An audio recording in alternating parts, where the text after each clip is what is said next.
Hey, fellow freaksters, it's Tim from the Moratorium. Just here to remind you that if you enjoy what you hear, please like, share, and subscribe, then rinse and repeat. We're just a couple of small-town nerds trying to make sweet geek love to your ear holes, and we can use your support. Look for us on your favorite social media, or contact us at moviemoratorium@gmail.com. Now that that's out of the way, on with the shenanigans. Welcome to the Yarn Wall, a mini moratorium. I'm your host, Tim Kornman. On this episode, Jason and I take a long, drunken dive into the depths of IMDB. This is where we break down the last week's film and follow the yarn to make the thinnest and slightest connection to our next movie. It's kind of like a 6 Degrees of Kevin Bacon game with slurred speech and double vision, which can only explain the sudden jump into the middle of the thread of the conversation that is the Yarn Wall. Is that divine? It's Mr. Noodles. With a little robe on. I make my own wool. He looks bored. He's got like a dirty dye-dye. That's a Burger King crowd. How are you? Hey, you sound a little hollow. Might be because I'm in my bathroom. Oh, well. No, I'm not doing anything. I'm just in the bathroom. No, I'm not eliminating. You just like I call it reverb. eliminating. Just in there singing. Does it really sound weird? Yeah, it's got great acoustics. I've had one beer, okay? This is how today's going to go. Mm-hmm. So you thought going in the bathroom to do a podcast was a good idea? It's where I do most of my... All your business. All the important business. All right, well, I had a yarn. I'm going to have to... I didn't write it down. Okay. So we'll struggle through it. It was all like perfect in your head, and then you just forgot. Yeah, like a half hour ago. Yeah. I've kind of done that too. Like every time I go on IMDb, the facts just keep on like hitting me in the face, and I know I need to like record,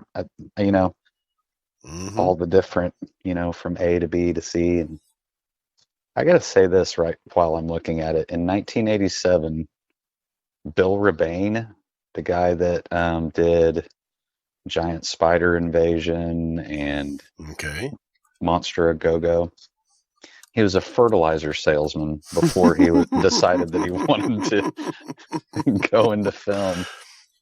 I did not know that there's one called Blood Harvest. Sounds delicious. Starring Tiny Tim. God, the cover is terrifying. Says Tiny Tim was making a personal appearance at a beer carnival in Lincoln County, Wisconsin in 1985. That alone sounds amazing. And local filmmaker Bill Rebane just happened to be there and asked him if he wanted to be in a horrible...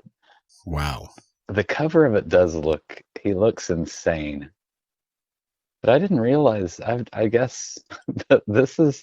I guess I've never looked at Tiny Tim. He's not really tiny. No. He's 6'1". He's kind of like Weird Al's creepy uncle. Yeah, exactly. I don't know everything about Weird Al's like origin story, but I imagine Tiny Tim had to play a part in there somewhere.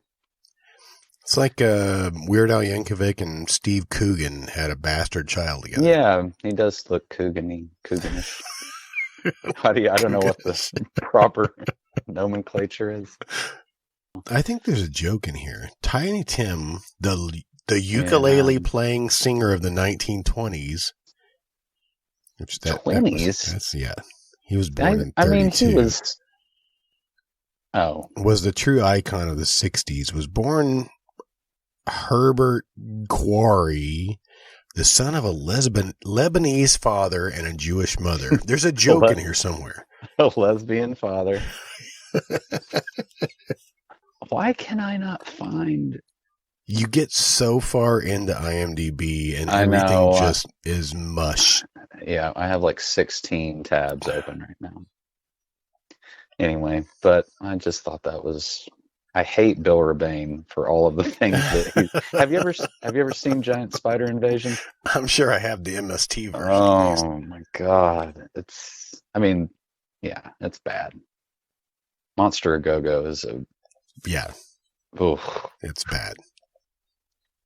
I have spent so much time looking at IMDb this week. I know. So do we want to tell people about the mystery solved with the guy with the bump on his forehead? I mean, you can, sure. I actually posted it on the Facebook web at the Moratorium group. Well, saying, it's pretty anybody simple. want to take a guess? Yeah. Well, it's pretty simple. We just got 4 different actors confused. We thought it was Terrence Stamp. It's the mystery of the guy with the little bump in between his eyebrows, right? The bump that's it. That's all you gave me. You, if you're listening to this podcast, you should already be either know who it is off the top of your head or can picture him.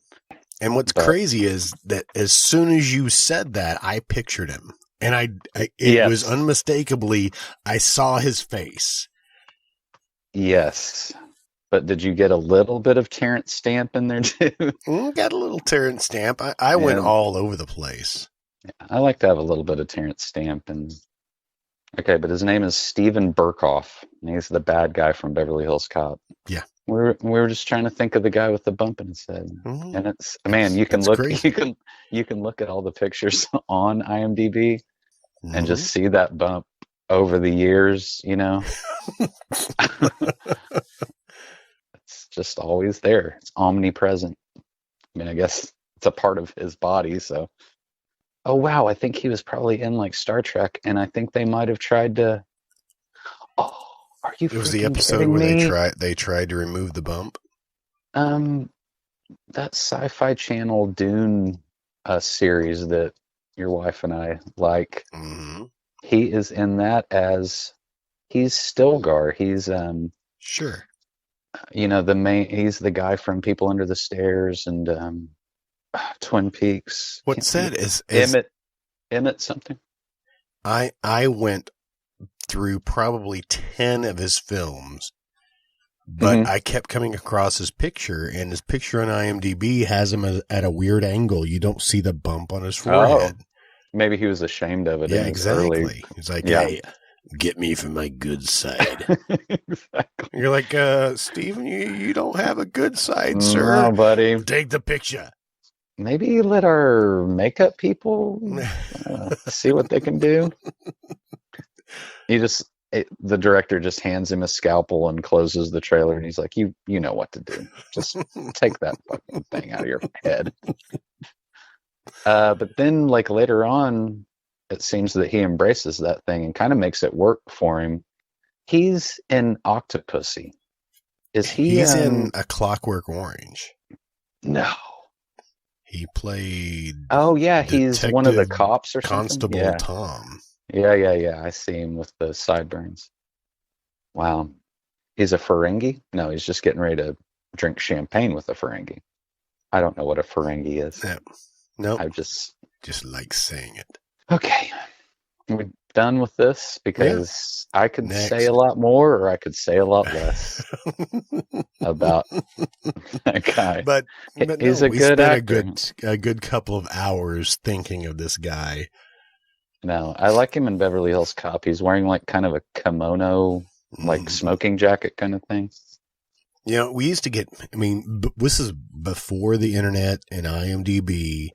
You know, Michael and I at the video store used to get people coming in all the time asking us who is this person in this movie? Right. We had the video Bible.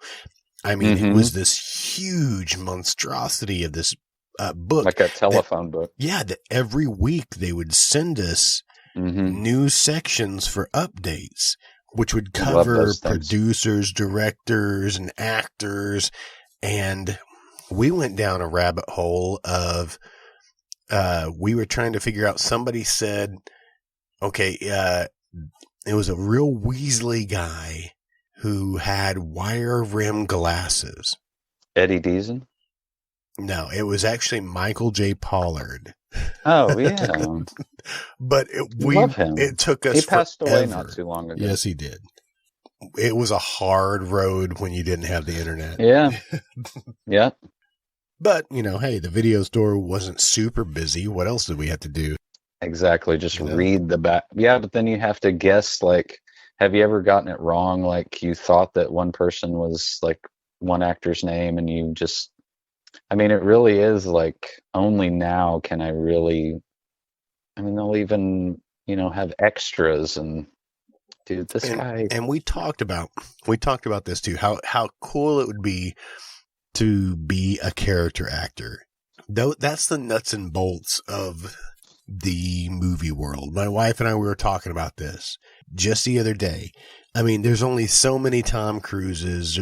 There's only so many Robert De Niro's, your leading actors, but they wouldn't be who they are if it weren't for the little guys playing the little parts over and over again. Right? Yeah, I agree. And through my rabbit holes that I went down this week trying to find next week's film, it amazes me how many films. I'm crying, dude. Are you crying right now? I might be crying. It's so touching. It's dusty in your garage. No, go on. Clint Howard. There we go. Let's just go up with Clint Howard. Okay. All right.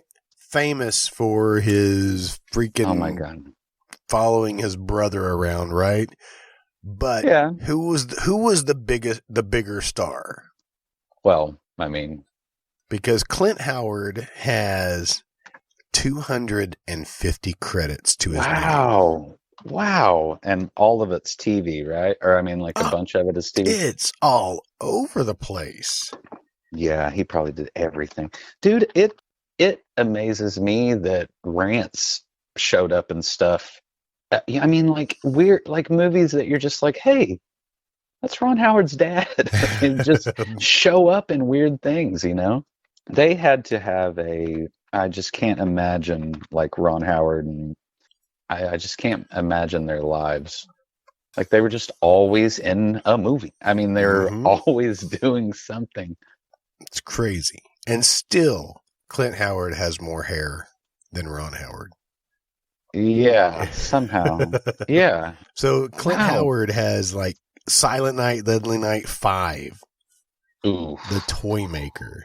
Ooh, that's a real gut punch. But then he turned around and he was in Far and Away, right? Which was a Ron Howard film, right? Yeah, right.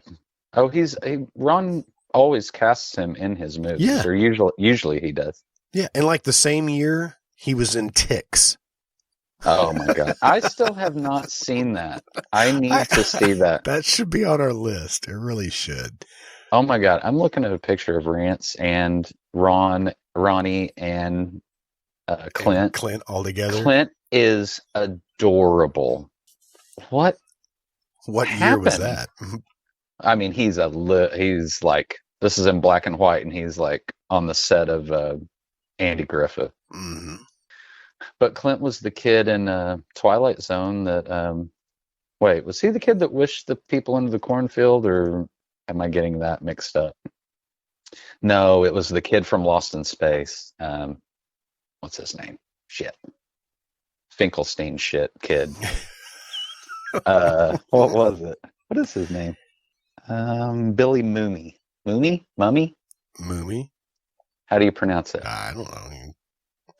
Do you know who I'm talking about? I from don't Lost know in who you're Space? talking about. Oh my God. Fucking what's the evil doctor on Lost in Space? Mm-hmm. Your keyboard is loud. You're like using an old-timey... And that's a soft... No, I just don't know how to type, so I'm just chicken pecking. with a stick from across the room. Yeah, I am using a stabbing stick. I've been whittling this stabbing stick for days. Yep. Get me my reaching pole. What You was say I looking Billy up? Mooney? Well, Billy Mooney is from Lost. He's. I just can't remember any of the names from the old Lost in Space. Not that it matters, but No, it doesn't matter. I mean, it does kind of. But then again, it probably doesn't. Oh my God, Bill Mooney now looks like he plays poker online for money. He's lost all of his thousands. Yeah. Although I don't think he looks pretty happy. It doesn't look like Hollywood just like chewed him up and spit him out. Yeah, he is the kid that wishes people into the corner. Okay, wait a minute. I'm getting two of these confused. There's the old episode that they remade in the movie, which is like the kid is like God, you know? Okay, yeah. Yeah, it's the same one. Yeah, okay. I just haven't seen that episode in a long time.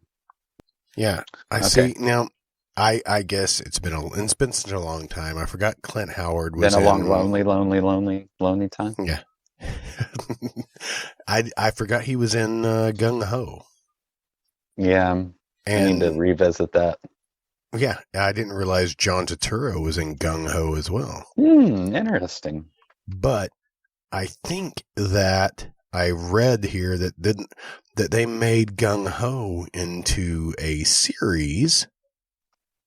Yeah. And probably. I believe that Clint Howard went along with the project. Yeah, sure. So. Oh, I didn't realize Gung Ho was a Ron Howard movie. I guess I didn't realize that either. But yeah, Gung Ho was a series, 9 episodes, in which Clint Howard went along with it. And they had Scott Bakula. Oh, man. And Geddy Watanabe. You see that now. He was Long Duck Dong in 16 Candles. Oh, was that him? Yeah. Okay, yeah. Yeah. The Dongan eat food. Yeah, the Donger. John Turturro as Willie. Willie. Mimi Rogers. Rick Overton. I love Rick Overton. I'm serious. He's just, he's what you were just describing. One of those people that, like, you might not notice them in every scene, but every scene they're in, they kind of lift it up a little bit, Oh. Rance is in Gung Ho too. Yeah. Why didn't it take off?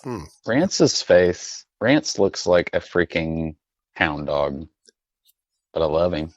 I looked up Gung Ho, the movie, and so much of the stuff is like, all the search results are like kind of homoerotic G.I. Joe like fanfic, because there's a Gung Ho guy in there that looks like one of those what do they call those? I can't think of the artist's name, but anyway, it's just vaguely homoerotic.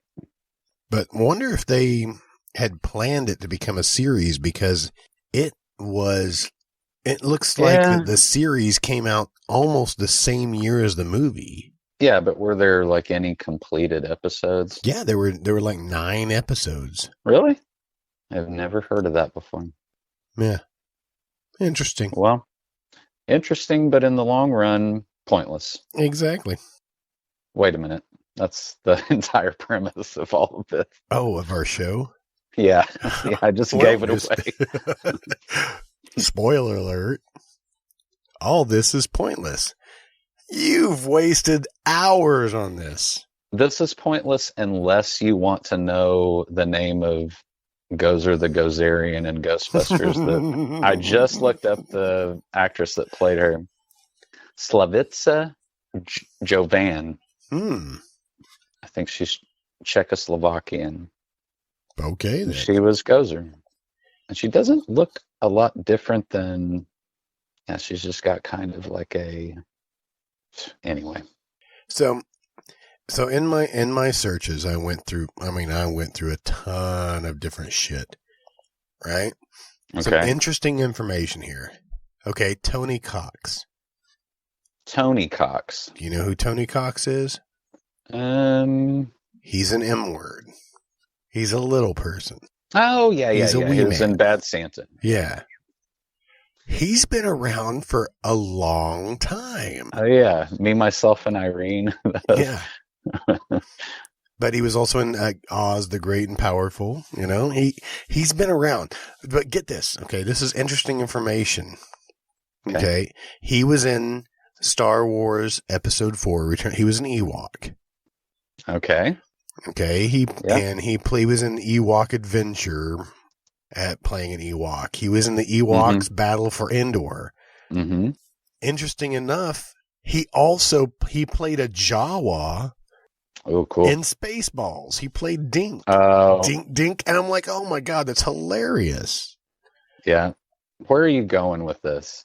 He was the preacher in Beetlejuice. Yes, I just saw that. Yeah, He's I'm the like, little guy that squeezes out of the little fireplace looking thing. Yeah. That's awesome. He was uncredited for Station in Bill and Ted's Bogus Journey. Okay. Where am I going with this? I did not expect his career to go so deep. Okay. Okay. Can we just do like a sidebar right here? Can we just table this and talk about, well, not table it, but just, he's in Willow. Okay. Mm-hmm. With Warwick Davis, and the guy, you remember the evil kind of little person that kind of runs the town? He's bald and he has like I don't know, kind of. You mean Who Run Bartertown? No, that guy looks like a shrunk Bernie Sanders.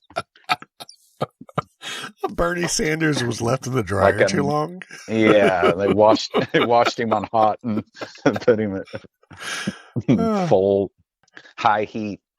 I don't know where I was going with that. It's just that Willow, I mean, I like it when there are little people in movies, or if it's a little person movie, because all of them are in there. You know what I mean? Mm-hmm. You get to see the top little person actors. There's that guy with the kind of Van Dyke mustache with kind of curly hair. You'd know him if you saw him. He's in everything. I mean, you know, anyway. And the big guy that was the bad guy in Willow, he looks like the Zodiac Killer, and from David Fincher's movie, guy from Drew Carey's show, Drew Carey's brother. Yeah, sure. Anyway, I'm not a huge Jim Carrey fan, but man, Me, Myself, and Irene is stupid, but there's some funny shit. There is some funny shit.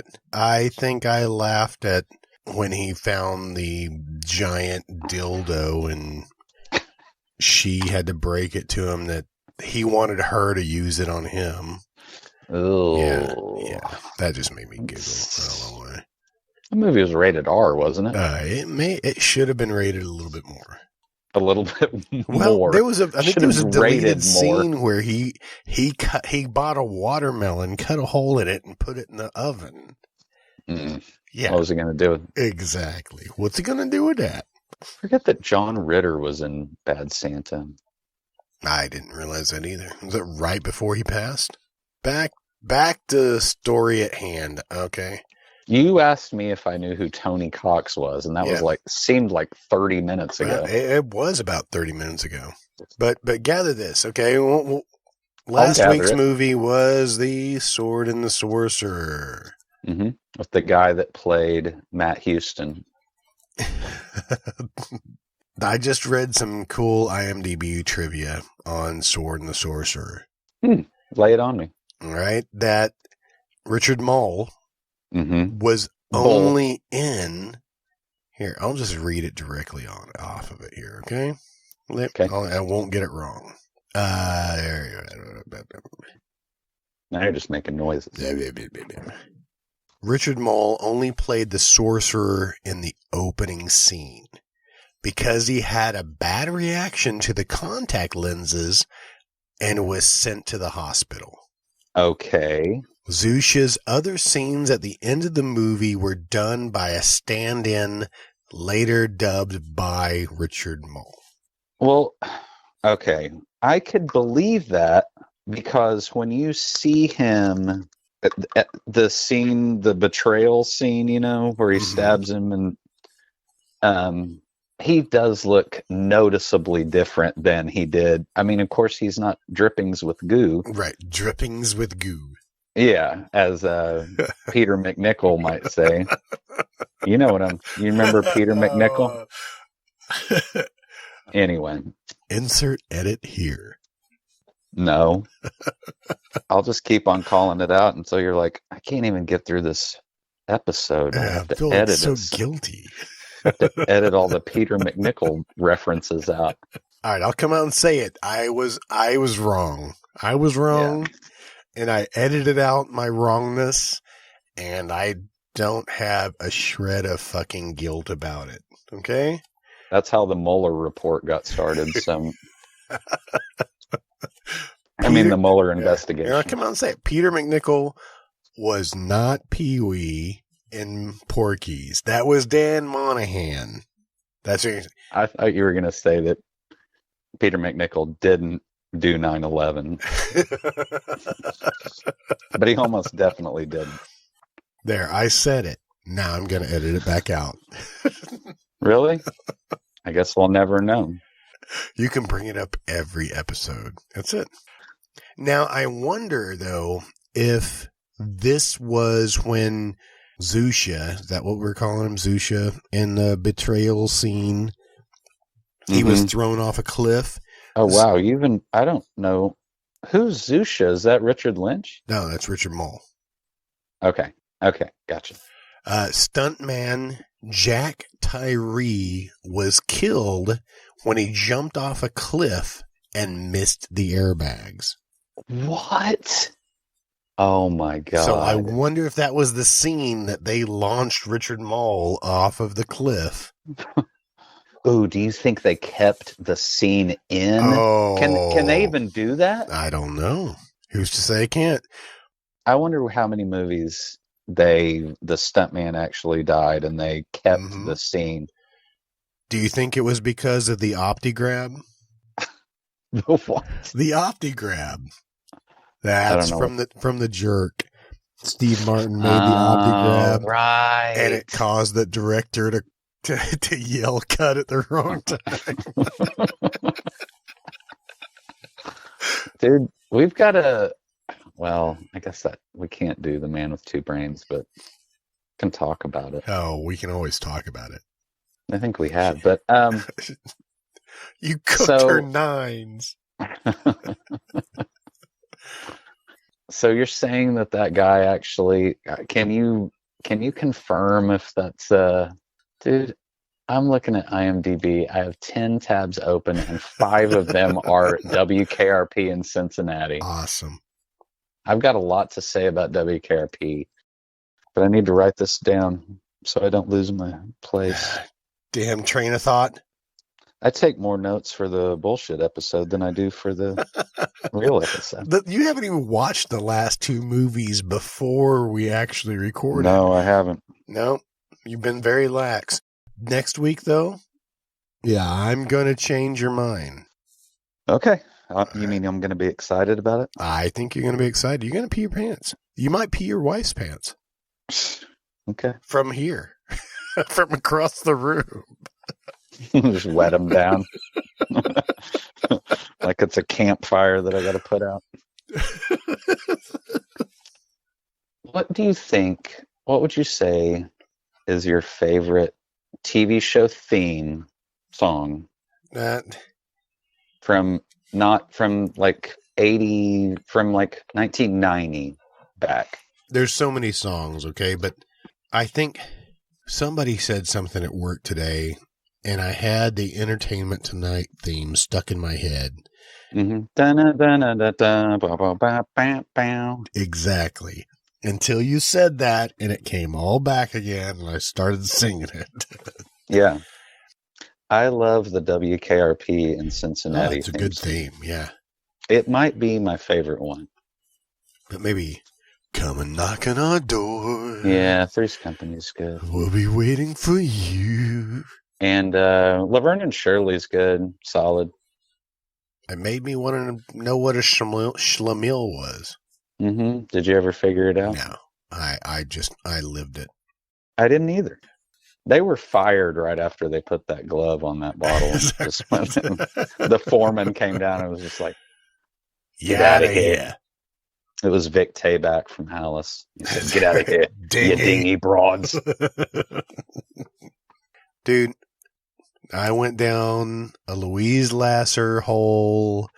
Do you have any idea who she is? Nope, not coming to. No? I'm looking at her. You're looking at her. She was Mary Hartman. That's it. Mary Hartman.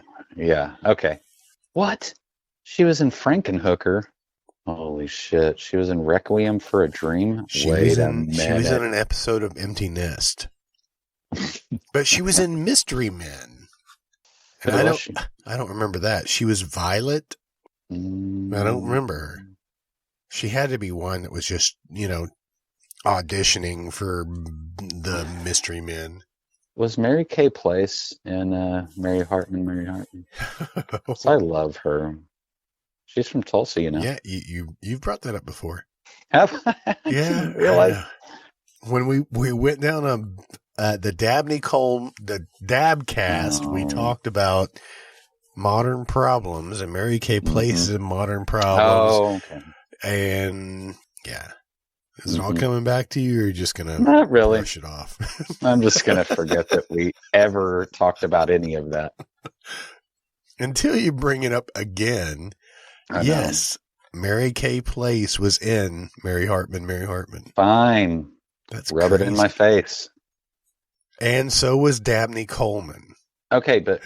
So I have a couple of things that I want to talk about. Do you have something? Because well, hold up real quick. I just wanted, okay, I wanted to bring this up about Louise Lasser, Mary Hartman on for 2 seasons. Okay. 1976, 1977. 1976, the year I was born.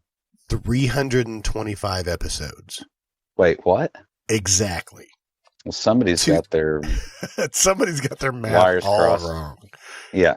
2 seasons, 325 episodes. That's amazing. That's like the Truman Show. They're just filming everything nonstop. They just kept spooning Coke in her nose. Make us laugh. Man. Okay. Michael Sarrazin. Dude. Who? This guy. Michael Sarrazin. He was just in everything in the 70s. Just everything. These old TV actors, like, that's when you can really go down a freaking rabbit hole. Okay. So, are you done with Louise Lasser? I'm done with Louise Lasser. Okay, because I have something that I want to talk about. How did you get on this guy, though? Who? Michael Sarrazin. Oh, he's like... He's just on one of your tabs you just had open. Oh, he's just in, like, Monty Markham. Do you know who Monty Markham is? No. He was in, what's that, Star Crash?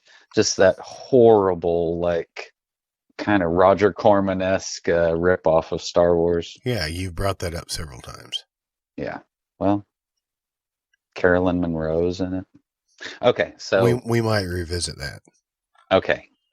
But I'm going to close all these tabs about Louise Lasser. You got 6 tabs alone on Louise Lasser. Yeah. The first thing is... I watched a little bit of The Girl Next Door. Have you ever seen The Girl Next Door? It's a Jack Ketchum novel. Oh my God, I hated that movie. It scarred me. Okay, good. We don't have to talk about it. Let's not talk about it. William Atherton is in it. Okay. You know, the professor from Real Genius and the, EPA guy from Ghostbusters. Right. I can picture him before I bring him up. Yes. This man has no dick. Yeah, exactly. It's what I heard. Yeah. Which, okay, William Atherton does come in a little hot, in that role.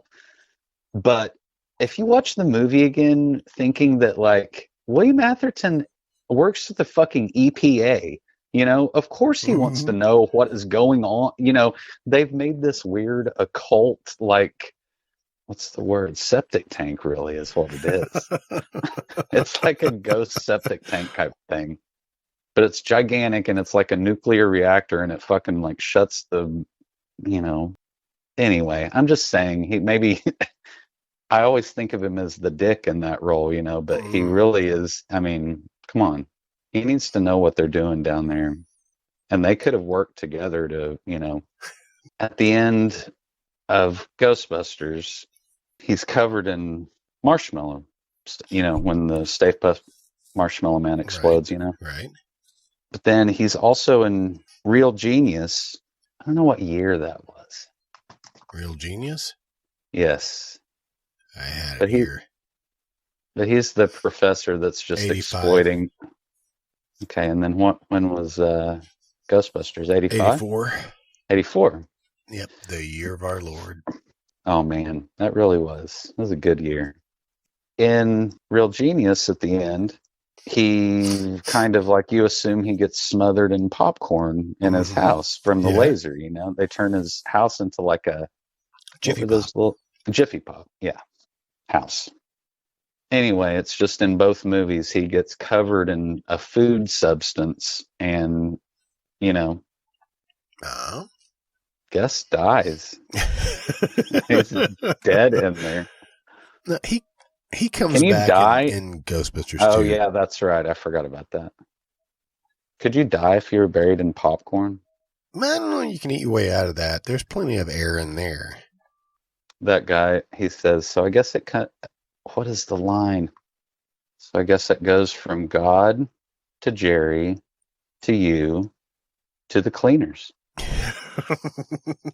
And he also says when they implant that like speaker thing in his glasses, he's like, "This is God, Jerry. Stop playing with yourself." That was great. I love that movie. I'm sorry you had to bring up freaking The Girl Next Door just to get to it.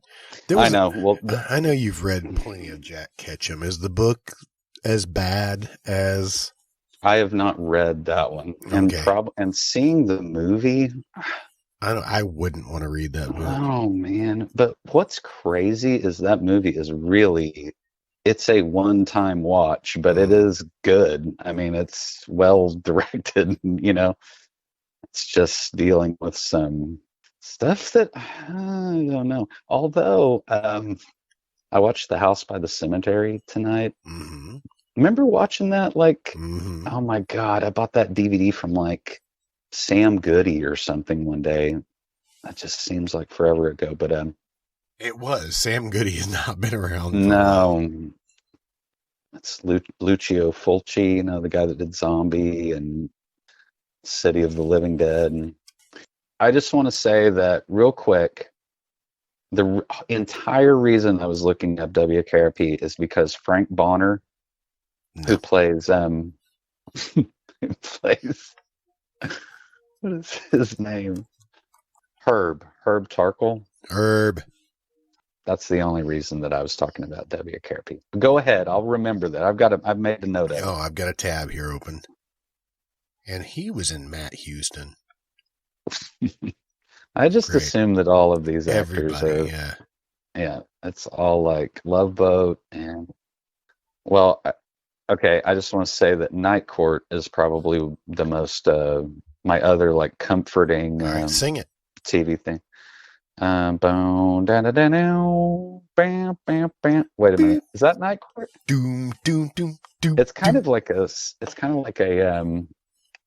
Seinfeld. I knew you were going to say it. It would have been the first. Yeah, Seinfeld had to copy from them. You're right. Yeah, but Night Court's way better. I loved Selma Diamond in that role as the bailiff. She was awesome. Yeah. God rest her soul. Yeah. Anyway, at least she won, or at least she's in the Guinness Book for the person that could shove the most cigarettes into their mouth. Oh yeah. At the same time. Because she talked like this. Yeah. Yeah, that wasn't even close. Oh my God, the Okay. Duck Factory. Okay, now wait a minute. I just brought you back around to Jack Tyree. This is a stunt guy who died in the making of Sword and the Sorcerer. Okay. His credits include Humanoids from the Deep, Mm-hmm. a stunt coordinator. Keeps going back around that. Escape from New York. Mm. Blade Okay. Runner. Oh, And Goliath Awaits. I don't know what that is.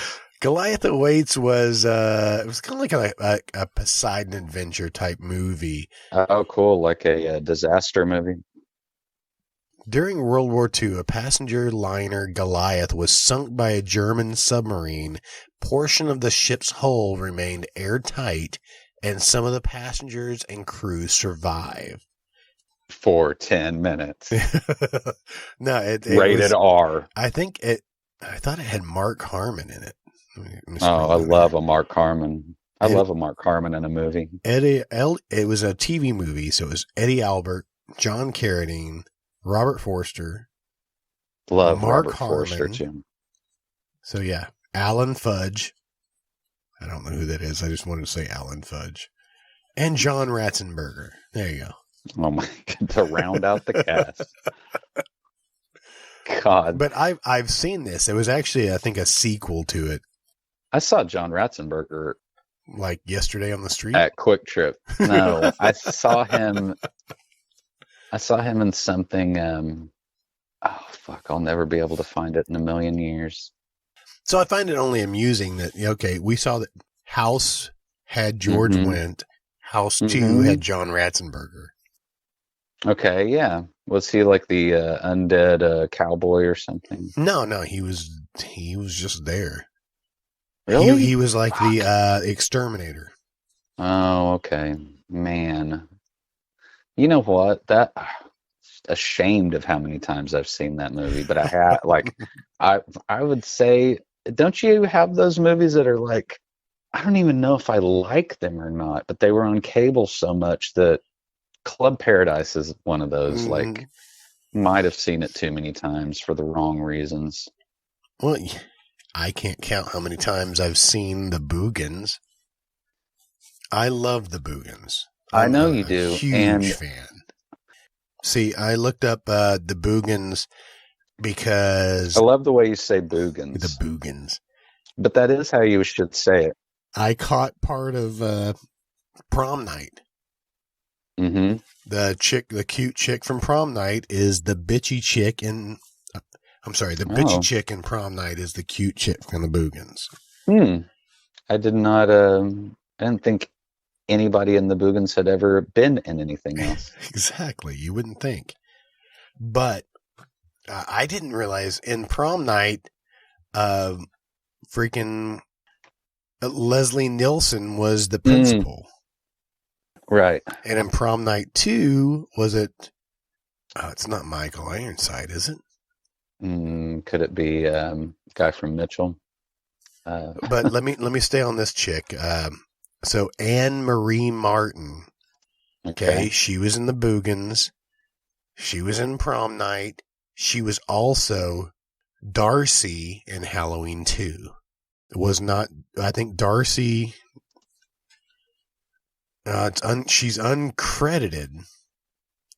I don't know who Darcy So is. Darcy, I think she was just one of the passing nurses. Okay, yeah.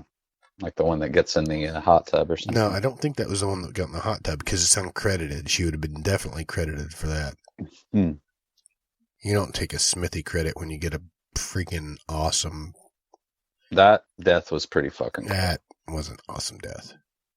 That movie is wild. Well, I've got too much. I can't wade through all this stuff. I'm still on W. Carapan. Jan Smithers was Bailey, you know? Right. So damn cute. That's it. That's all I want to say. Okay, I'm going to tab that one out. You can get rid of that tab. Mm-hmm. Well, but like I said, I do have something really serious. How long have we been going? 52 minutes. Shall we get on with it? Well, I've got something that I want to talk about. Oh. How long is it going to take you to... To make my yarn? To remember where my yarn was going. Let me get 6 more tabs going, and then we'll be good. Oh, man.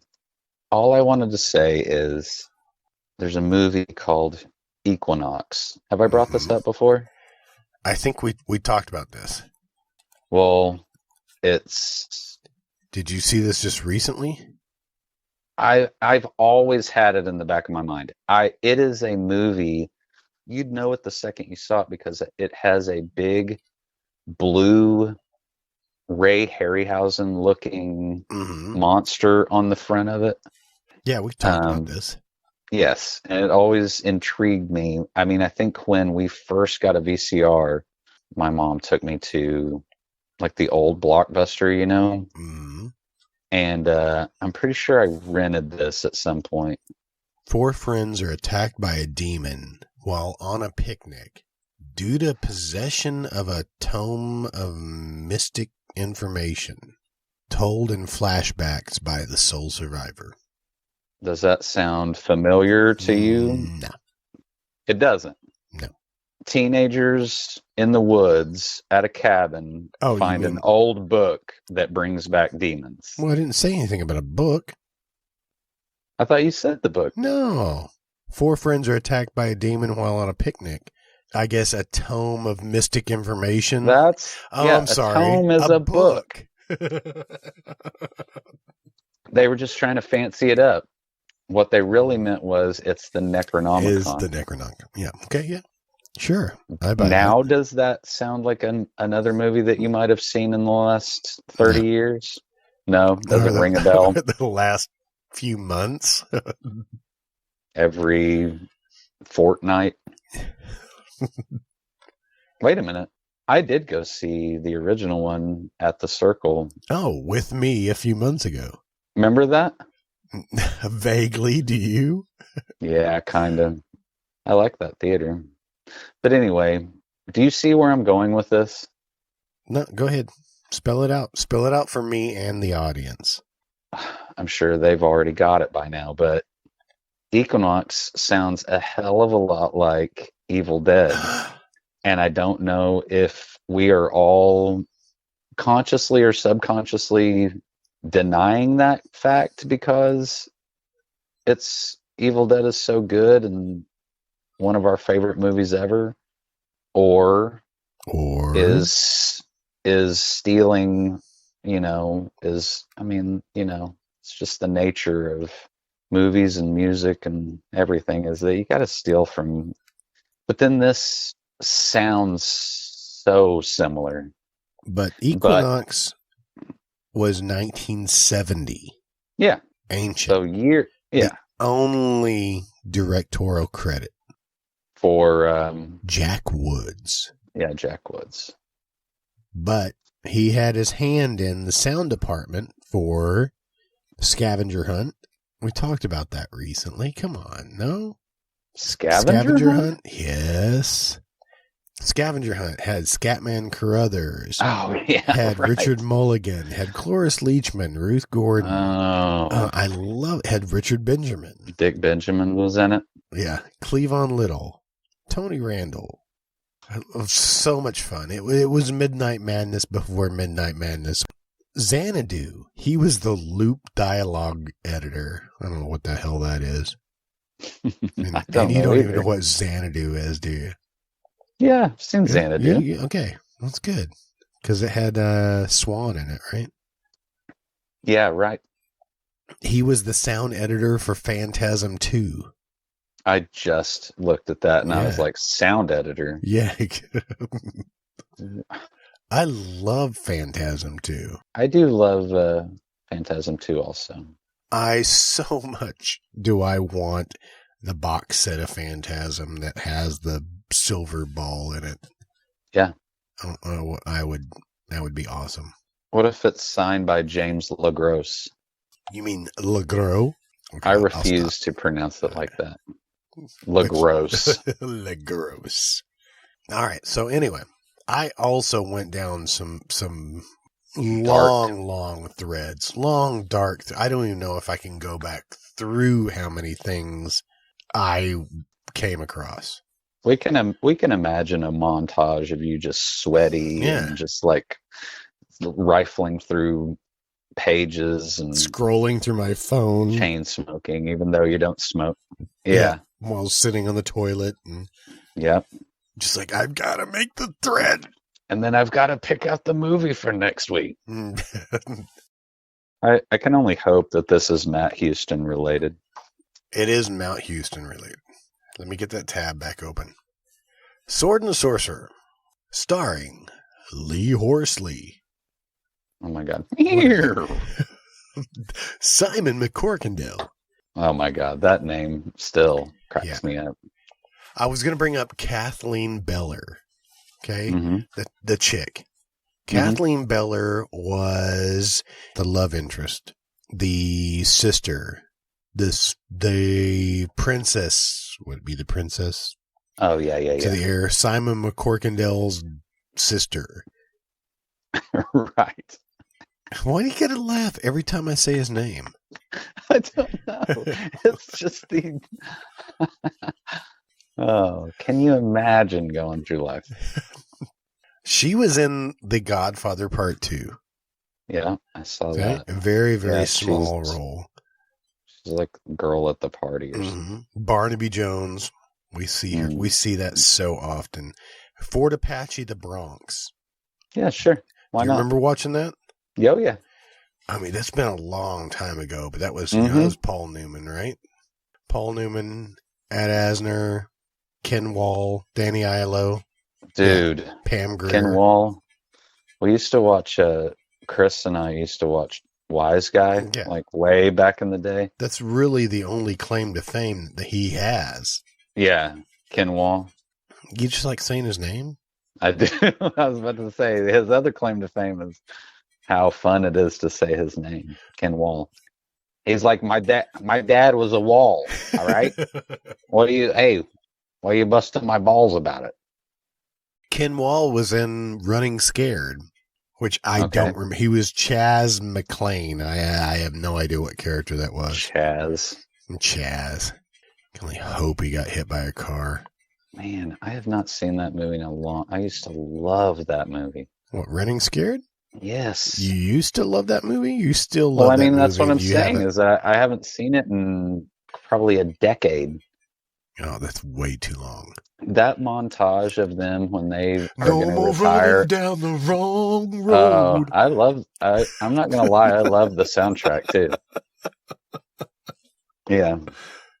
There's a video of Michael McDonald and, Gregory Hines and Billy Crystal. Like, I think it's the video for the song, like that's the MTV video. That was probably my best Michael McDonald, by the way. Yeah, it's good. I'm not even going to try. For a millisecond, I thought about trying my Michael McDonald. But then I showed you up. but then I heard... I thought Michael McDonald actually walked into your room. He's just in the booth here with me. How did you secure Michael McDonald for this? He had nothing else going on tonight. He must not. Thanks for joining us, Michael. Are You in the House Alone? That's what I was going to get to. Kathleen Beller was in Are You in the House Alone, which was a TV movie, but it was the same type of movies that we talked about before.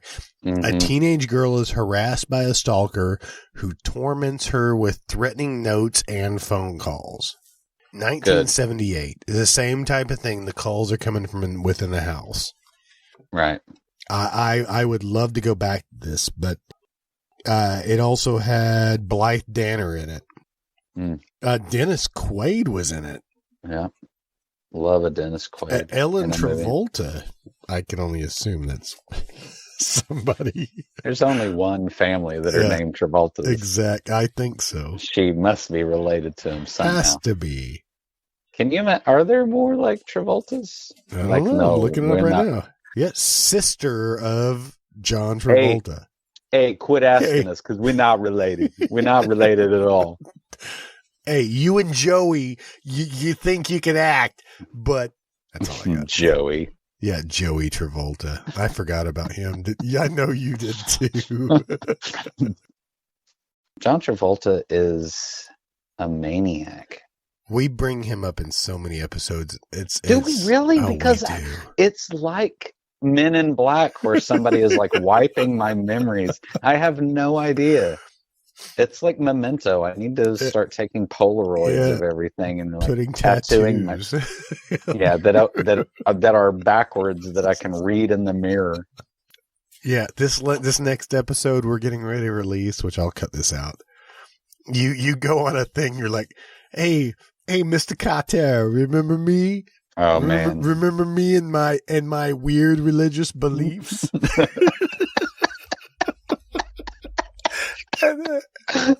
You don't remember saying it? Made me laugh so hard. I don't remember that at all. You're like, hey, remember me? Oh, really, you should listen to our show. It's a good show. I don't know. Yeah, one of these days you'll get bored. I'd listen for you. I wish I could cut all my parts out. Yeah, I can't make that. I'll only cut out the parts where you point out that Peter McNichol is not Pee-wee. Hey, I was just, Hey, I'm just busting your balls. I'm just a regular guy over here. Yeah. I just don't want you to. And I think about that a lot. I do make some off-the-cuff fucking connections and references, and I might not be right either. Anytime I start... I fact-check the show. Well, good. Just so you know. Somebody should. But every time I talk about, I just can't, Sergio Leone? Yeah, Sergio Leone and, what movies... Now yeah. I can't even think of. Hey! Just food for thought here. Rick Rosenthal, director of Halloween 2, right? Okay. He also did a video short for Wasp, Love Machine. All right. Just thought I'd throw that out there. I'm watching it right now. The director of what? Rick Rosenthal, Halloween 2. Oh, Halloween 2. Okay. And Halloween Resurrection. Okay. Yeah, Rick Rosenthal. And then... He directed Bad Boys. Remember that with Sean Penn? Yes. Yeah. Man, I've seen that movie so many fucking times. Many times. It has the Kurgan in it. Clancy Brown, Mr. Krabs himself. Who doesn't he get his head just like curb stomped or something? No, he stole that stereo. He's like, hey, it's my stereo now, and they rigged like an explosive in it, and it just kind of blew half his face off. Are you fucking kidding me? You don't remember that? The last time I saw that movie was, I had to probably be 15 years old, and and also I think I'm getting it kind of conflated with that one movie about that. No, Out of Range. Wait a minute. Oh, right. Is that it? With the other Sean Penn film. Isn't that the name of it? At Close Range. At Close Range. Sorry, At Close Range. Bad Boys, because he was in it wasn't more like prison than it was juvie. Yeah, it was juvie. But Clancy Brown, Esai Morales. Man, I love him. Alan Ruck was in it. Okay. I guess you don't know who Alan Ruck is, do you? I know exactly who Alan Ruck is. Go ahead. He's Ferris Bueller's best friend. That's right. He was in Spin City for fucking forever.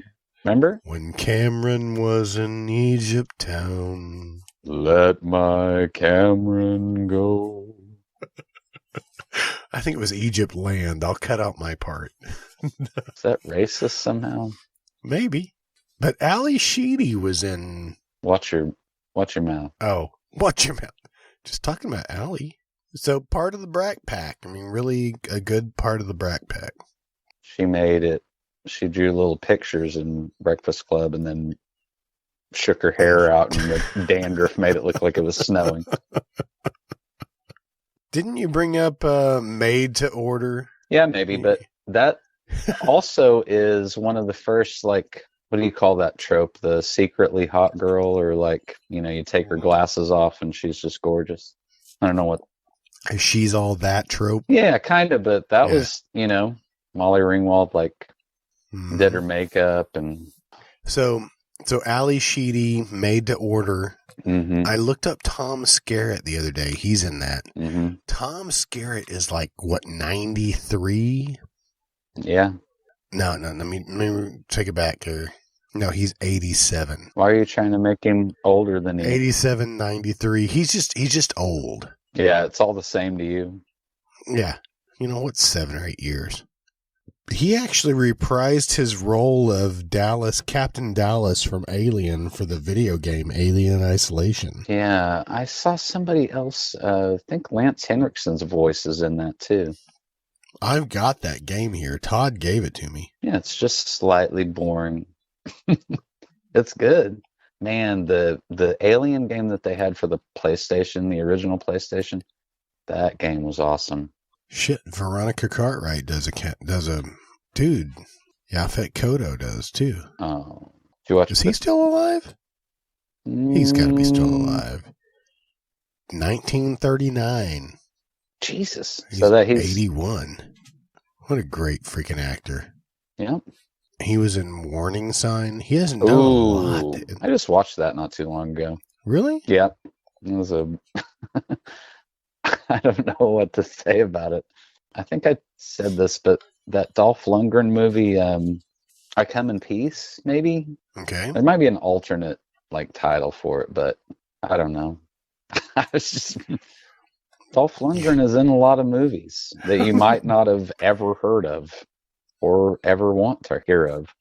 So let's jump back to Sword and the Sorcerer for a minute, because there was a little bit more of... You want to talk about the three-bladed sword again, don't you? No, I really don't. You don't? The three-bladed sword was touted as being, a big part of the film, and it was a letdown. It wasn't there.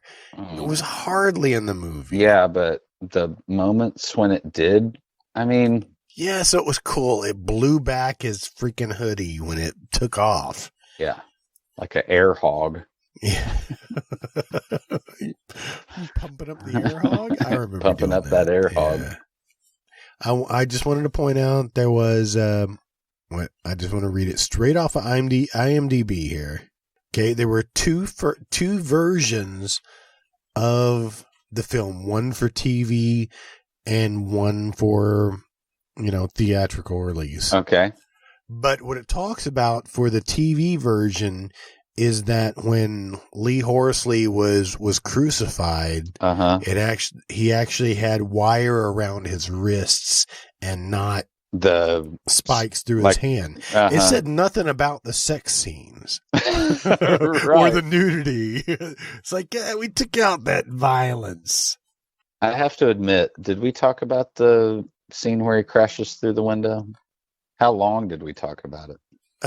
You mean when we watched the movie? Well, yeah, we mentioned how he just kind of crashes through the window, and I mean, he climbed up a chain that was on the side of a building and somehow still swung into the window, crashed through, landed on a half-naked chick, and then kissed her. With his greasy mouth. And she accepted it like she was hanging out with Rizzo. Yeah. It seems like, whatever they're a part of, they're pretty, that doesn't happen every day. Yeah. Take advantage of what you can. Yeah, sure. All right. But wait. The sword. The sword. What does he... I'll take S words for 400. Swords. I don't know. I guess I really just did want to say swords. That sword is cool. I wish I had it. It looks clunky. All of the weapons in that movie look like... So I went down several rabbit holes. We got to see The Sword and the Sorcerer through Robert Tessier. You may or may not remember Robert Tessier was in the movie. Yes. He got his face ground off. It was the horrible death because he couldn't stop his leg from pumping that. He's that like a sharpening stone. Okay. Hang on a second. Right now that you just said that, hang on a second. Robert Klein, I can't stop my leg. You said that the other day. Did I? Too. I can't stop my leg. I haven't thought about Robert Klein in years. Okay, go on with whatever. Go on, All right. sweetie. Whatever you All were right. saying. Sword and the Sorcerer. I went down several rabbit holes Mm-hmm. trying to. I had a specific, You've not got necessary, a specific genre. okay. One that you will appreciate, and you may have already brought up this episode. Not going Okay. to say any more yet, but I went down so many rabbit holes to try to find the thread. Simon McCorkindale didn't get me there. No. George Maharis didn't get me there. Richard Lynch has a sordid freaking career. Is Richard Lynch still with us? No, he's dead now. He Okay. actually died after Halloween. He did Halloween and Lords of Salem. Oh, yeah. Rob And Zombie. he died shortly after. Yeah, Rob Zombie's shit. He died in 2012 at the age of 72. Okay. But, he had 164 credits. He's been in a ton of shit. I would bet that 98% of those, he played a bad guy. Yeah, of course. But honestly, I have one movie where he is just like the nice kind of mediator. He's an archaeologist. It's Werewolf. There's nobody in it except for him. I just passed by it. Yeah. That was straight to video? Oh, it looks like... Does it say Rest in Beast? I think it says. The tagline is Rest in Beast. I'm resting beast face.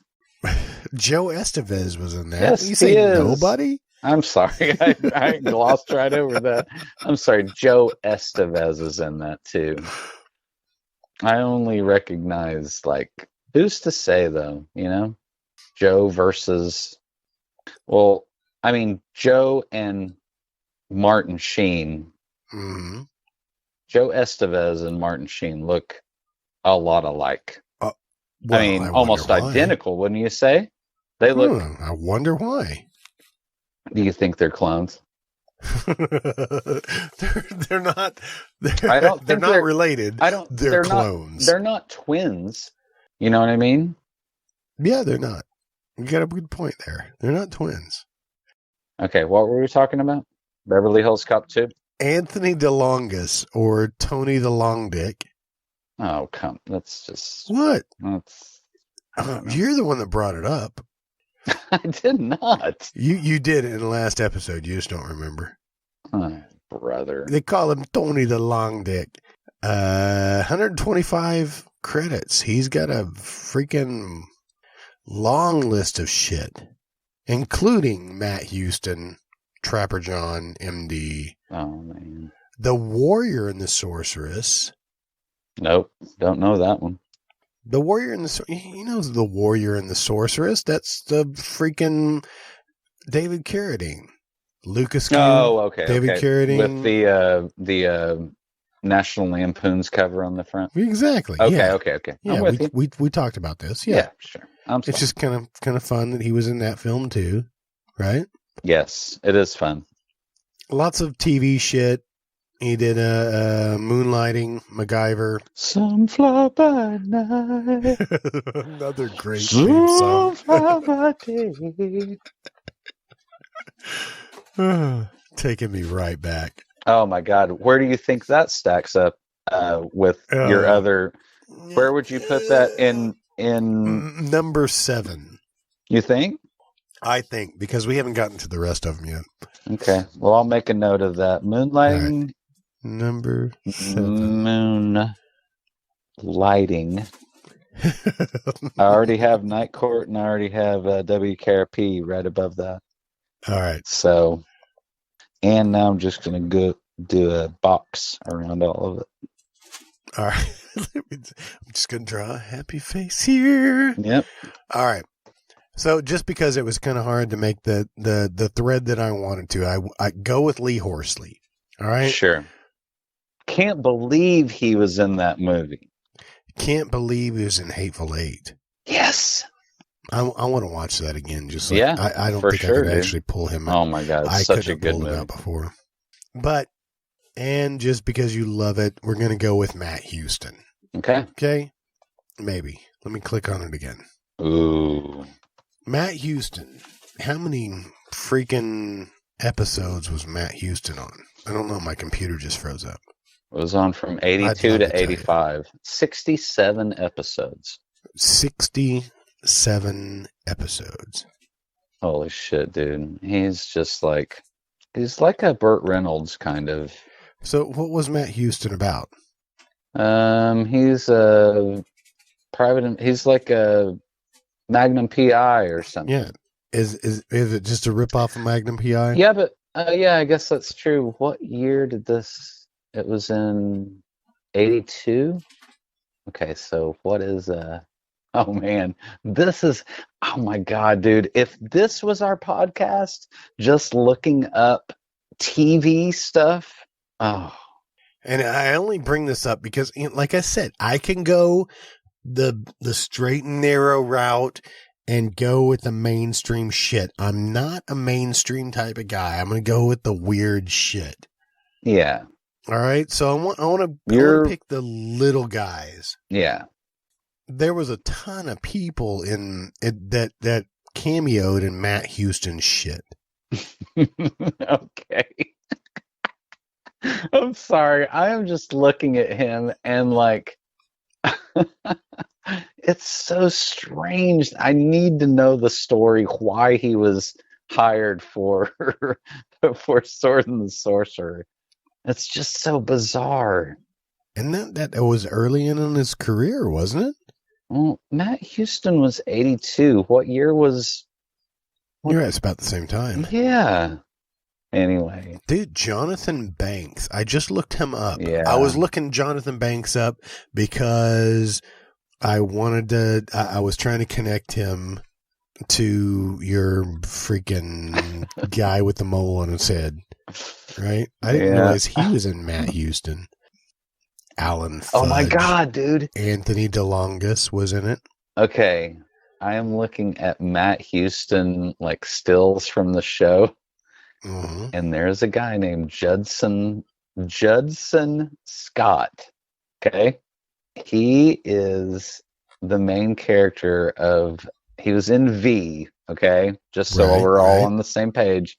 And he was also Ricardo Montalban's like son, Okay. in part 2, Wrath of Khan. Awesome. But he was also, and I just need to look at this just for a second. He was also in a TV series when I was a kid. Where is it? Called The Phoenix. Okay. I don't remember any, he was in Voyagers too. Remember Voyagers with the exclamation mark? Okay, so in The Phoenix, he's Bennu of the Golden Light. And I think what they were going for was kind of like they kind of wanted like a, Chuck Norris kind of kung fu thing where he would just stroll in. I mean, there were a million of these, like Master Ninja, where, Lee Van Cleef. And you only bring him up so every episode. What? I don't know. He's my favorite actor. Although I'm starting to bring up Richard Lynch in everything. He's in The Phoenix. He's like the bad guy in The Phoenix. E.G. Marshall is in The Phoenix. Anyway, I think it's about this guy that like aliens have let him. Do you remember Puma Man? Puma Man, yeah. Yeah. It's kind of like Pumaman. The Pumaman. He's like a chosen, like Earth's warrior,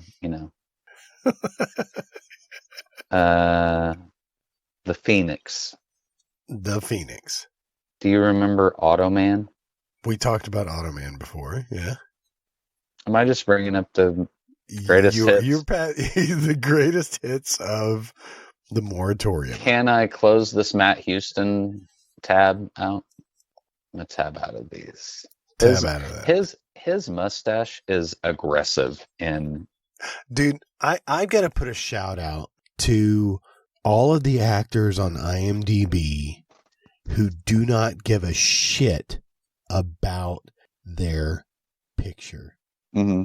There are so many freaking headshots that people aren't even in the frame, or people are in bad poses, and I love it. I've started collecting them because I want to bring praise to these people because they're character actors. Let's embrace it. Yeah. You know, this one got an axe to the head. Let's put that as our profile pic. It's awesome. Love it. Yeah, that got brought up not too long ago about, like, you know, I know I'm too late again. Is that what you're saying? I know nothing damn about it. like the Star Wars universe, but people were saying that, you know, I don't know, these directors put like their friends in every little possible, you know, role, and just sucks for, like, you could be an extra in a movie, in like a Star Wars movie, you know, and they put some fucking douchebag that just, you know, I don't know where I'm going with this, but all right, I'm working my way back through my thread. All right, I found it here. It just took me a minute. So Matt Houston, a ton of people were in that show. okay. Right? Dude, I just saw it here too. Lou Ferrigno. Mm-hmm. The Incredible Hulk. The Incredible Hulk. He was in Matt Houston. Ernest Borgnine. Yes. I actually saw a meme the other day that he was part of the Star Trek universe, and he was a Borg, and it was Ernest Borgnine. It made me laugh. Yeah, it was not funny. It made me laugh. That's all that matters. Chuck Connors. Mm-hmm. Guy from Tourist Trap. Yep. I love Tourist Trap. He's also the rifleman, right? Was he the rifleman? Soylent Green, Old Yeller. He was in Soylent Green? That's what it says. No, he's not rifleman. James Arness is rifleman. Hang on a sec. Yeah, he was in the Rifleman. Yeah. Okay. Yeah, it is Chuck Connors. Alan Hell Jr. was in Matt Houston? The skipper? Yeah. Yeah, probably. He did the rounds on, he was on Love Boat, and he was in Giant Spider Invasion. He was the sheriff. It comes right back around. MST, he picks up a 12 gauge, and he's like, I know I put a hot dog in here. And he, like, cocks it back. They would actually have Troy Donahue, Tina Louise. Yeah. Zsa Zsa Gabor. What are you looking at? Just Love Boat? Don Johnson. No, this is Matt Houston. Oh, Matt Houston. Yeah. Same John thing. Matusak. Oh. Yeah, interesting. But one actor, which I'm pretty sure I passed and may not be able to find again because there were so many people in this. Because Anthony DeLongis was in this, was in Matt Houston, and Barbara Carrera. Richard Lynch was also in Matt Houston. It's like he just invited people in. Martin Landau, Casey Kasem.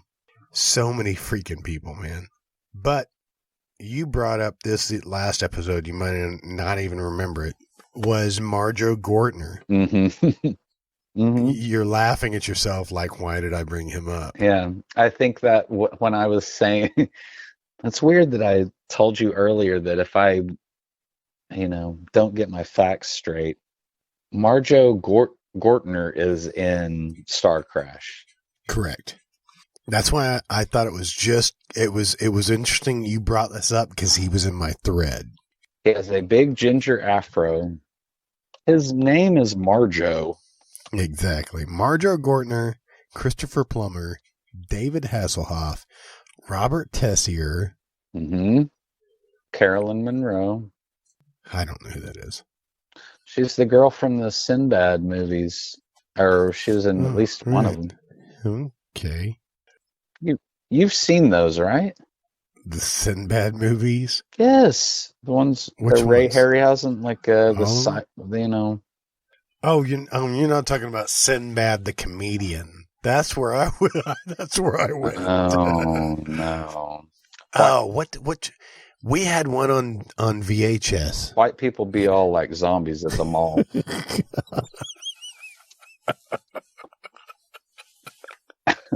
I think that was Stewie playing. That's hilarious. Stewie playing Sinbad. No, Sinbad and... Holy shit, now I want to look this up because we had it on VHS. It was a clamshell. Well, there was Sinbad. Okay, there was the seventh voyage of Sinbad. Oh, that's what I think I had on VHS. And then there's also the golden voyage of Sinbad. And one is Carolyn Monroe. Her brother gets turned into like a weird animal. Yeah, when I type in Sinbad, it's just of the Seven Seas. Yes, that was another one that, like, from Blockbuster when video rentals like first started. Mm-hmm. And that is one of the first movies I remember renting is Seventh Voyage of Sinbad. Because that was Lou Ferrigno playing Sinbad. No. Right here, Sinbad of the Seven Seas was Lou Ferrigno playing Sinbad. Different movie from the one. Son of a bitch. You know what? Son of a bitch. I'm going to look it up right now because I don't want to. All right. Seventh Voyage of Sinbad. Kerwin Matthews is the titular character. We had Sinbad in the Eye of the Tiger. Okay, that's the second one. That one was kick-ass. That's the one where the princess's brother gets turned into a monkey, and they have to get like the shell from a giant bird, and they have to collect all these like ingredients to make a. Yeah. Remember that? Yeah. And there's a bee, and there's like giant bees. Giant bees, yeah. It sounds like you're getting kind of turned on by this. Dude, I loved that. I have seen this so many times, and I don't remember enough of it. But it's a different actor both times, I think. I mean, in between, those movies are different. Patrick Wayne played Sinbad. Kerwin Matthews plays Sinbad in Seventh Voyage. So, but they're both Ray Harryhausen, I mean, those movies that's why they were so great, is because of the stop motion, like animation and stuff. And Matt Houston's mustache. Do you think that Ray Harryhausen made Matt Houston's mustache? Oh, dude. So that it could like... in stages? Yeah. It could like transform into something else. All right. So we talked about Marjo Gortner. Whatever, Gortner. Marjo Gortner, sorry. Was in Viva Knievel because you brought this up. Fred Astaire. Because it had so many people in it. It had Gene Kelly, Red Buttons. Gene Kelly, who has won Oscars for... He won an Oscar for Singing in the Rain, I would have think. Hang on a second. Sure. Let me look at it real quick. Classic... Holy shit. He was nominated for Best Actors and Anchors Away. All I was going to say is he really soils himself in Viva Knievel because he's like a drunk, angry... What does he do? He's like Evel Knievel's buddy with a drinking problem. He was just the guy saying, "You could jump that bus. You could jump 12 buses. Hand me the J&B." He gets in a fight with Red Buttons. Awesome. I mean, I would pay to see that. I guess if it was just a bare knuckle fucking. So Leslie Nielsen, Frank Gifford, Dabney Coleman. Really? Yeah. Why have I not seen this? I mean, it was 1977 Viva Knievel, but I guess the only woman in the film. Lauren Hutton. Yeah. I mean, she was in American Gigolo. Yeah. And maybe she was hot in that. But really what I remember her from was Once Bitten. Yes, exactly. I have seen that too many times. Yeah. And that was before freaking Jim Carrey was even known. Yeah, that was his first movie, I think. It was close. If it wasn't his first, it was really freaking close. It definitely happened. You see him do that like double jointed thing where he puts his arm behind his head, that is in something before he was in No, Once he Bitten. he had several credits before Once Bitten. It was on Mad TV. Once was Rubberface. It's a TV movie. Finders Keepers. I didn't realize he was in Peggy Sue Got Married. Yes, that is the one I'm thinking of. Because Wow. in one of, like, probably in the first 30 minutes, you meet, oh, no, that's a good movie. He was in the Deadpool with... Yes, he's like an Axl Rose type character. Wow. Oh, I think you're right. Ah, I remember that. But what's weird about that, though, is that you think he's like an Axl Rose, like, analog, but he's singing Welcome to the Jungle. He's actually singing their song. It's not like they made up a different song. Huh. But then that guy was like driving RC cars around and blowing cars up. Mm-hmm. That was pretty badass. That's pretty fucking cool. All right, so Lauren Hutton. Okay, Lauren Hutton was probably pretty... She's a famous model. She's been a model for like since the 60s or 70s. Yeah. And she was pretty hot in that. I mean, and she's unique looking because she has like a gap in her teeth and stuff. Yeah. But in Once Bitten, she was pretty hot. And Cleavon Little, which was playing her Renfield as, a gay black butler. Do you mean Cleavon Little? Yeah. Man, I gotta look it up. You don't remember Cleavon Little being in Once Bitten? He was Sebastian. Oh man. The girl that was in it was dude. Karen Copens. She was cute. Cleavon Little, he's the DJ in Vanishing Point. Yeah, I think we brought him up before, yeah.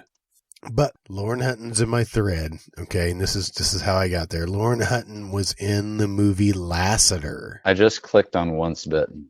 Dude, if this is going through Magnum PI... It is. Are you fucking kidding me? It's not going through Magnum PI. I'm just using Lassiter, which was Tom Selleck, okay? I had to find a mainstream guy to make this thread. And you might have to use the same mainstream guy to get out of this thread. And you just had to pick a guy with a giant mustache. Exactly, because Matt Houston and their mustache Lassiter, they would totally get locked up if they kissed. Okay, well, spit it out. What the fuck is it? All right. So Lassiter, all right, Tom Selleck, Jane Seymour, Lauren Hutton, Bob Hoskins. Oh my gosh. Ed Lautner. What? Lauder. Ed Lauder was in a ton of shit. He was Cujo's keeper. He was the dad in Cujo who owned Cujo. Remember that? No. Oddly enough, I don't remember at all. Did you already say something about Karen Copens? No. Okay, well I won't then. But that's his other girlfriend in Once Bitten. And Cleavon Little is. Oh my god, this is a great movie that I have not seen in a long time. What, Once Bitten? Yes. It was a lot of fun because she was biting him on the inside of the thigh, Yes. Right around the femoral artery. Yes, it was. But Cleavon Little's in it, for Christ's sake. Oh, he's hilarious. All right. Because of Lassiter, you scroll on down, we have David Warbeck. Do you know who David Warbeck is? You should, because you brought it up earlier. And David Warbeck was in a ton of Lucio Fulci's movies. Okay. Okay. Now you know where I'm going. I'm going to Italian horror. Our next film is The Beyond. Okay. Good. I'm sure you've seen it. Yes, many times. Many times. I don't remember it if I have seen it. 1981, The Beyond. Wow. A young woman inherits an old hotel in Louisiana where, following a series of supernatural accidents, in quotation marks, accidents, she learns that the building was built over one of the entrances to hell. Just one of them. Just one of them. Quote, accidents. Yeah, that doesn't. I mean, I guess. Love it. But did you see that David Warbeck? Do you recognize him yet? Yes. I mean, he's. Let's see. He was in Ratman. I tried so hard because Ratman, directed by. It was directed by. No, that wasn't even Lucio Fulci, was it? Mm-mm. Oh shit! But have you ever seen Ratman? No, I haven't. I haven't either. I almost got to there because it has the really little. Very disturbing. It's very disturbing. Very disturbing. It's I can't even remember the guy's name now. Nelson De La Rosa. Okay. Nelson De La Rosa was the little person in Island of Dr. Moreau. Island of Dr. Moreau with Val Kilmer. And I went to there to get to there. Mm-hmm. Okay. And I almost went with Ratman, but I wanted Fulci. Ratman. I never want to watch that movie. Although it did bring up a bunch of, oh my God. So insane that these people, I guess, did they just stay in Italy and okay, we're going to make 5 movies in 6 months. That sounds right. I mean, it's the same thing for, those Italian movies too. It's just But David Warbeck was in The Black Cat, which is Fulci. Cool. Yes. I don't remember that one either. That's cool. That's good. Don't worry about it. Don't worry about it. Move on. Yeah. He was in Craze, which I thought about, which had Jack Palance in it. What doesn't have Jack Palance in it? Right. Whatever you want to call him. So what else can you tell me about Fulci? I mean, I don't know if this is a spoiler alert or anything for the podcast, but City of the Living Dead is my first Italian horror movie, I think. Okay. And probably mine as well. It was called Gates of Hell when I rented it from the rental place. They've had so many different titles. Yeah, lots of different titles, but now this thing is they have a Blu-ray. Looks beautiful. It's gross as hell. But it has Christopher George in it. I think he's the only, he's one of these guys that went to Italy to just make a bunch of movies, He's leading man, kind of handsome, but he's the main guy in Grizzly, I think. Okay. Okay, wait a minute. Actually, his finest role he is in El Dorado. John Wayne. Yeah. We talked about this last episode. Howard Hawks or one directed of it. All the episodes run together for me. You don't remember any of them. I remember all of them at the same time. But see, I can just talk about them over again, and eventually people will listen to me. Dude, I love El Dorado. That's one of the coolest movies ever. But Lee Brackett wrote the screenplay. Howard Hawks directed it. It stars John Wayne, Robert Mitchum, James Caan, R.G.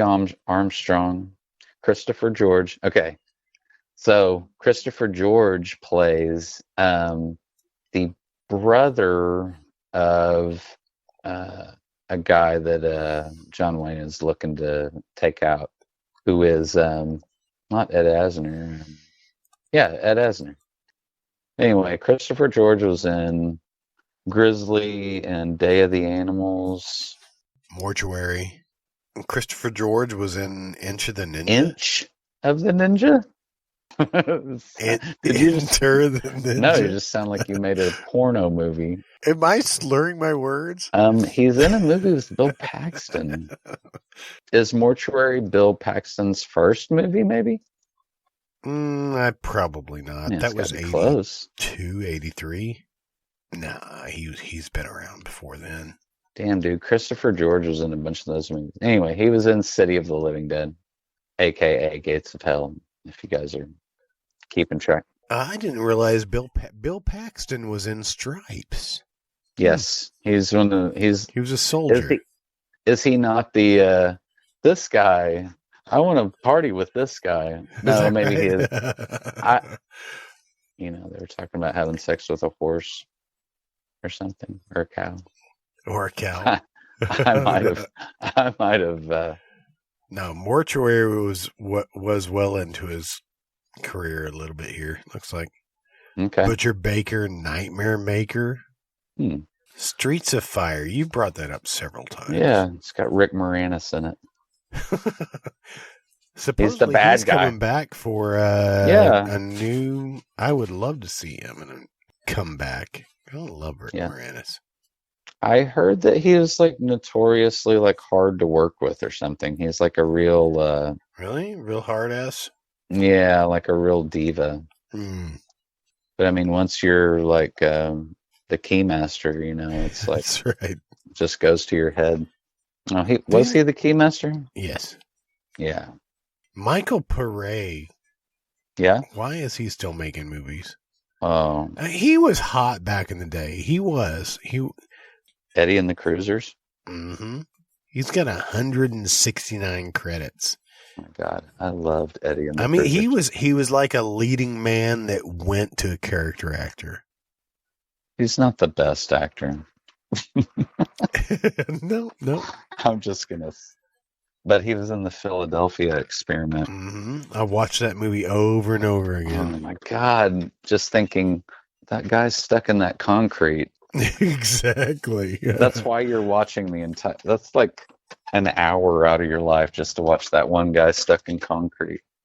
So I did read, though. I'm sorry, going back to Lucio Fulci just because of our film, and basically because I felt a little guilty because Sword the Sorcerer maybe did not belong in the moratorium because it made $39 million at the fucking theater.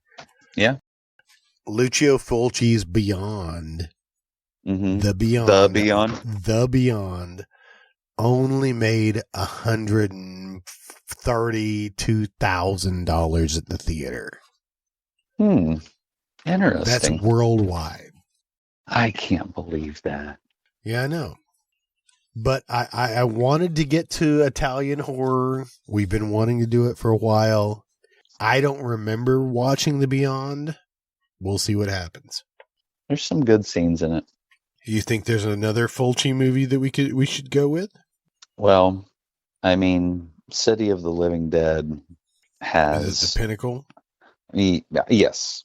I also just watched House by the Cemetery, which is another one that is just like really breaking boundaries of horror. Like they just go so, I mean, like there's maggots on everything. Like City of the Living Dead, you're 15 minutes into it and you're already having a fan, like one of those big industrial fans that some guy is just waving maggots in front and they're just like slapping you in the face. I remember reading for Phenomenon, the one with Jennifer Connelly. There you go. She can like talk to insects and stuff. Do you remember Phenomena? I remember it. It has one of the coolest US release VHS covers, which is it's basically Jennifer Connelly with like half her face eaten off. The other half is like skull, and there's And also Donald Pleasance is in that. He's the I don't know who he is. Oh my God, who is Donald Pleasance in any movie? I mean, he's just Donald. Yeah. Did you ever watch the New York Ripper? Mm-hmm. With I was just curious because I haven't seen is that that a one either. Fulci movie too? That's a Fulci movie, yeah. But I had a hard time trying to get to any of these Fulci movies. Well, you know, Argento is the one that you really need to like, you know, as long as you see like Bird with the Crystal Plumage and Deep Red and Suspiria, those are the big highlights. Yeah. yes. Not to say that Fulci doesn't. It's just Argento is like if Spielberg did, like, you know, I don't know what the hell I'm talking about, but I mean, they're just Lucio Fulci is just gore and dude, House by the. Do you remember watching House by the Cemetery? We watched it several times. Do I remember Several it? times. No, not really. It's just a gloop fest. It's just like a bunch of cow intestines or pig intestines, and who knows what intestines they used on that film. here's what I'll say is that if we don't do City of the Living Dead next, we will have to do it again at some point. Mm-hmm. There's nothing saying that we can't circle back around to this. Right. But I'm just saying that if we're going by the like moratorium kind of rules, that is one that's like old, like weathered box that has just been at the store forever. And I would just rent it out every other time just because I knew that it was going to be. So should we do this? You want to do a double feature? You could probably do 2 Fulci movies in one. Ooh, double feature Fulci. House by the Cemetery is, you know, they all kind of, well, the plot, if you could call it that, for City of the Living Dead, is hard to maneuver, but it's fun. Yeah, we could do both. You want to do that? That's a lot to ask for an episode. It might be an extra long episode. Which episode have we done that is not extra long? And granted, we can definitely. Ooh, but a 2-parter where we just get to really dig down deep into the double feature 2-parter. Yeah, let's do it. Okay, let's do it. Let's announce it now. Sounds good. All right. We're gonna eat a lot of spaghetti. Spaghetti. All right. So first off, Lucio Fulci's The Beyond. Okay. Next up, City of the Living Dead, aka Gates of Hell. Which, didn't you say all of these Italian films, don't they have at least 2 titles? Yeah, I think Beyond probably has. Well, I don't know. And this is supposed to be. You said this movie didn't make a lot of money? No, 130,000.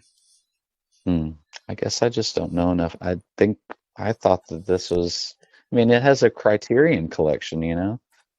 But then again, like Carnival of Souls has a Criterion collection too. Do you remember buying those giant multi-pack DVDs that just had like there's like 2 movies on one disc? Well, we used to watch that. You flipped it over and there was the second movie. Yes. Was on the other side. Yeah. Yes. But we used to watch a Mario Bava movie. On that thing, it was called Kill Baby Kill. Mm-hmm. Yeah, we talked about this in past episodes. Yeah. Okay, great. Well, just refer back to that. But hey, I wanted to bring this up though. So, Return of the Living Dead. Mm-hmm. The kid that was with the kid. I say he was a kid. He's not really a kid. Shit, Return of the Living Dead made $14 million. Interesting. What were you asking? I'm sorry. Return of the Living Dead, 1985. Okay. Right? Clu Gulager. All right. Freddy. James Caron, one of the greatest. But wasn't Freddy the kid that was with him at the beginning when they were going through and looking at shit? Yeah, Tom Matthews. Yeah.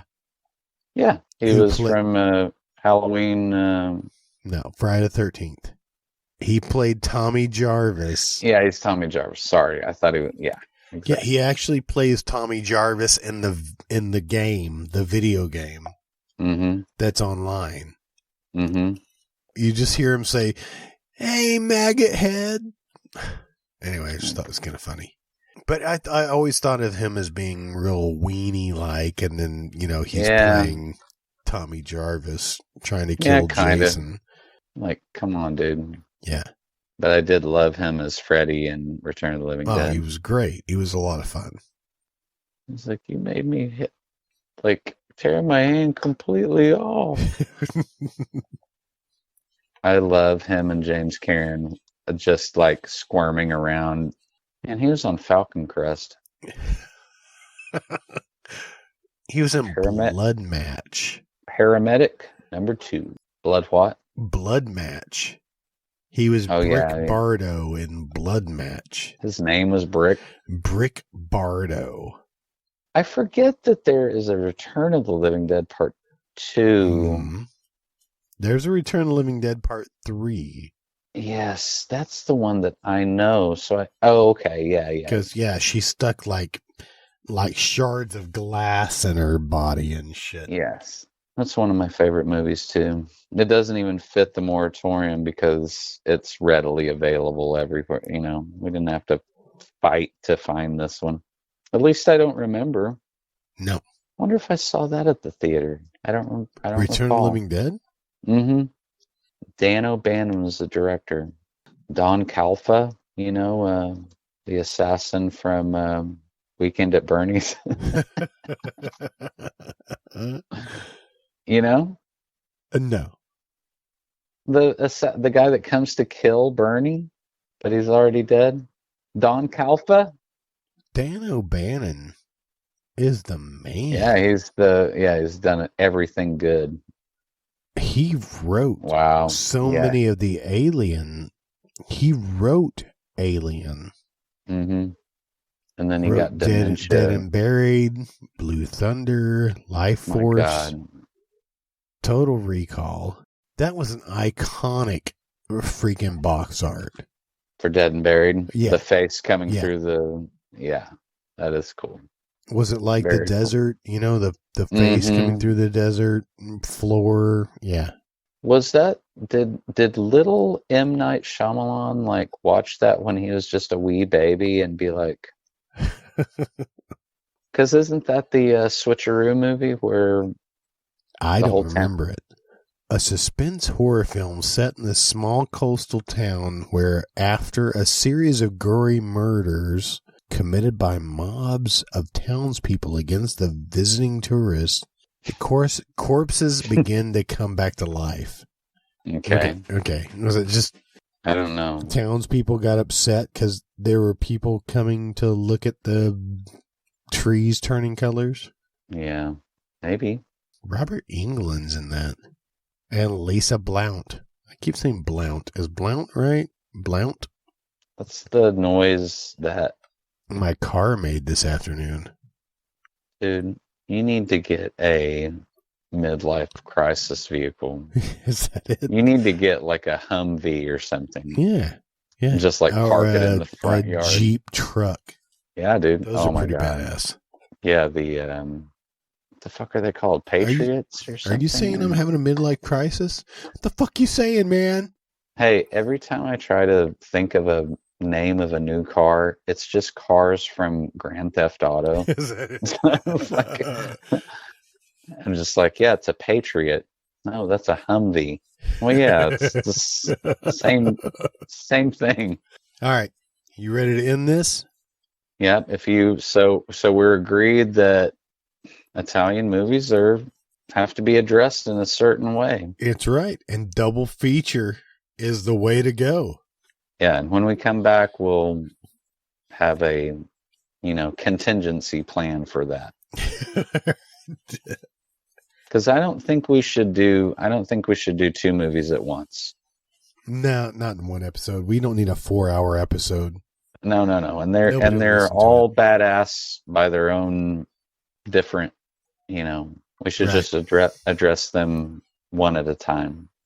All right. 2 different Okay. episodes, 2 different movies. Yep. Coming at you, full force.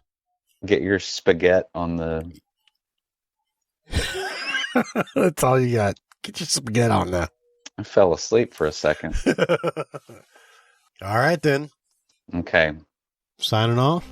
Bye-bye. Bye-bye.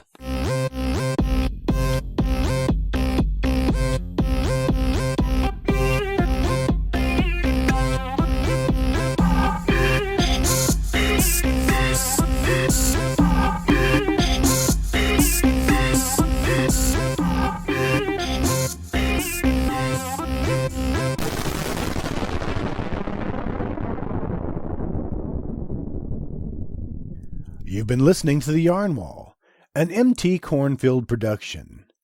Tune in next week for the long way. We interrupt this podcast to bring you important breaking news. Next week's podcast will not kick off a double feature Fulci, but will begin what became known as the Gates of Hell trilogy. This will be kicked off with The City of the Living Dead, which can be seen on Vudu and Shudder or on most other platforms for as low as $1.99. If you have any movie suggestions or just want to tell us how much we really suck, you can contact us at moviemoratorium@gmail.com. Thanks for listening, and long live VHS. I'm going to have to scrub this computer when I'm done with this movie. Just completely reinstall Windows.